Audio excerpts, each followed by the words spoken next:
Bismillahirrahmanirrahim. Assalamualaikum warahmatullahi ta'ala wabarakatuh. Nama saya Ahmad Hafiz dengan NIM 2108 102052 dari jurusan Pendidikan Bahasa Arab kelas 5A. Di video kali ini saya ingin menyelesaikan tugas mata kuliah Ilmu Bayan wal Badi dengan dosen pengampu Pak Maman Zuliman SAG MA. Baik, di video kali ini kita akan membahas tentang hakikah dan majaz. Yang pertama yaitu hakikah. Hakikah dalam perspektif ilmu bayan, hakikah adalah al-lafzu al-musta'malu fi ma wudi'a lahu, atau artinya lafaz yang dipakai menurut makna yang seharusnya. Seperti kata Ahmad untuk nama seseorang laki-laki, Asad untuk seorang singa, dan lain sebagainya.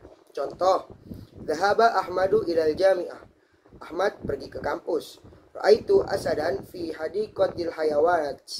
Saya melihat singa di kebun binatang. Kata Ahmad pada contoh di atas termasuk lafaz hakikah karena kata tersebut digunakan untuk makna yang seharusnya, yaitu seorang laki-laki atau mahasiswa yang pergi ke kampus. Begitu juga dengan kata singa.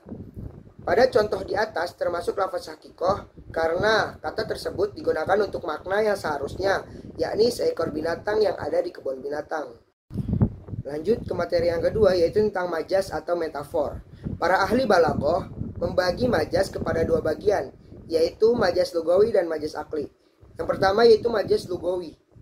Majaz lugawi menurut Ali Al-Jarimi dan Mustafa Amin mendefinisikan bahwa majaz lugawi adalah al-lafzu al-musta'malu fi ghairi ma wudi'a lahu lil 'alaqah ma qarinah ma nu'ita min iradatil makna al-haqiqi. Yaitu lafaz yang dipakai bukan pada makna yang seharusnya, karena ada alaqah atau kaitan disertai qarinah atau indikator yang mencegah untuk menggunakan makna yang seharusnya.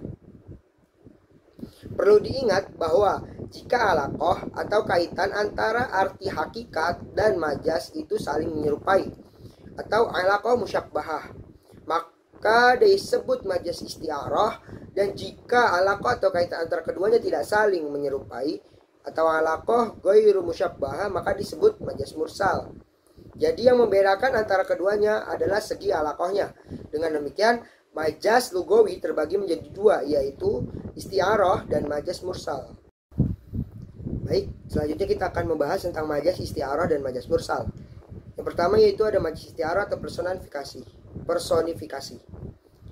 Sebenarnya isti'arah adalah tasbih yang dibuang salah satu dari kedua unsurnya, yaitu musyabbah atau musyabbah bihnya. Yang pertama ada nilai kebalaghahan isti'arah. Adapun nilai kebalaghahan isti'arah dapat dilihat dari segi-segi antara lain, yaitu yang pertama dari segi penyusunannya. Penyusunan isti'arah hanya menggunakan salah satu dari dua unsur, yaitu musyabbah dan musyabbah bih. Ketika dalam penyusunannya yang digunakan musyabbahnya, maka disebut isti'arah makniyah.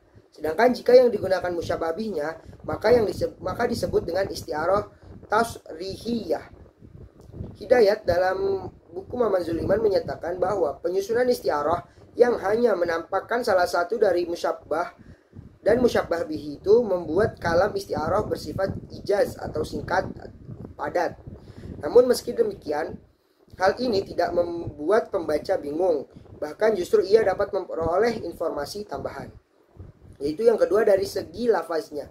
Karena susunan kalimatnya sudah tidak seperti tasbih lagi, maka untuk memahaminya si pembaca harus mengimajinasikan suatu gambaran baru yang keindahannya memalingkan pembaca dari kandungan kalimat tasbih terselubung.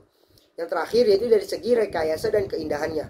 Adapun nilai kebalaghahan isti'arah dari segi rekayasa dan keindahannya itu berilusinya dan pengaruhnya dalam jiwa para pembaca atau pendengarnya adalah adanya kesempatan yang leluasa untuk berekreasi dan adanya arena lomba para pakar sastra, sebagaimana disepakati oleh para kritikus sastra sejak dulu bahwa nilai suatu karya antara lain terletak pada kreativitasnya dalam memilih kata-kata serta dapat membangkitkan imajinasi dan keindahan pada diri pembaca. Yang kedua yaitu ada majaz mursal atau metafor. Menurut Ali Al-Jarimi dan Mustafa Amin, majaz mursal adalah kata yang dipakai bukan pada makna yang seharusnya, karena ada alaqah atau kaitan yang bukan saling menyerupai disertai qarinah atau indikator yang mencegah untuk menggunakan makna yang seharusnya.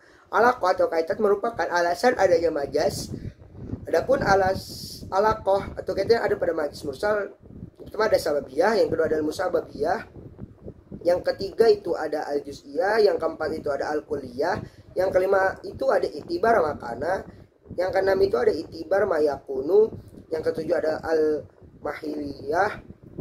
al-mahaliyah, yang kedelapan itu ada al-haliyah. Lalu materi yang B yaitu tentang majaz akli. Pembagian majaz setelah majaz lugawi adalah majaz akli. Adapun pengertiannya menurut Ali Al-Jarimi dan Mustafa Amin dalam buku Mamanzul Iman adalah menjadikan fiil atau kata kerja atau yang sejenisnya sebagai predikat dari yang bukan seharusnya karena ada alaqoh atau kaitan disertai indikator yang mencegah untuk dijadikan predikat yang seharusnya. Dengan mengutip pendapat Ali Al-Jarimi dan Mustafa Amin, lebih lanjut Mamanzul Iman menjelaskan bahwa predikatan yang dimaksud dalam definisi majaz akli di atas terjadi pada alaqoh yang sebagai berikut, yaitu ada as-sababiyah, yang kedua itu ada az-zamaniyah, yang ketiga itu ada al-makaniyah, yang keempat itu ada al-masdariyah, yang kelima itu ada al-fa'iliyah, yang ketujuh ada al-maf'uliyah, yang kedelapan ada al-mabni lil fa'il ila al-maf'ul bih, yang kesembilan ada al-mabni lil maf'ul ila al-fa'il. Mungkin cukup sekian presentasian dari saya, kurang dan kurangnya saya mohon maaf. Wallahul muwaffiq ila aqwamit thoriq. Wassalamualaikum warahmatullahi wabarakatuh.